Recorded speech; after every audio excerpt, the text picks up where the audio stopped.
នៅក្នុងពិភពគុណយុទ្ធសិលវាសនារបស់មនុស្សត្រូវបានកំណត់នៅលើផ្លែដែរព្រោះតែមិនចុះសម្រុងបង្កឲ្យមានសង្គ្រាមរវាងមនុស្សនិងបិសាច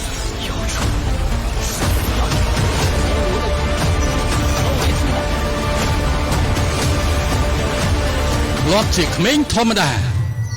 តែវាសនាបង្ខំឲ្យគាត់ដើរលើផ្លូវជាអ្នកក្លាហានឆ្លងកាត់ការប្រយុទ្ធ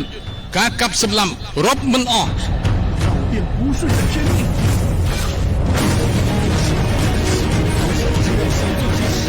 ក្នុងពេលដ៏គ្រោះថ្នាក់និស្ស័យបង្កើតឲ្យមានស្នេហាប៉ុន្តែស្នេហានោះក៏នាំមកនូវការឈឺចាប់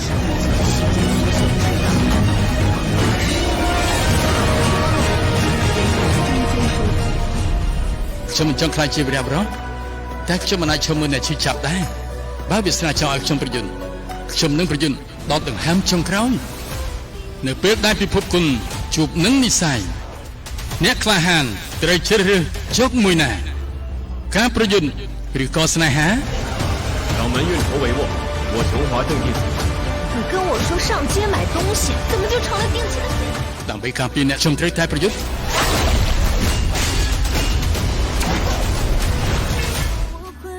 ទទួលសិទ្ធិផ្ដាច់មុខដោយស្ថានីយទូរទស្សន៍កម្ពុជាប៉ុស្តិ៍លេខ8រឿងយុទ្ធសិលដាវទេពវគ្គ4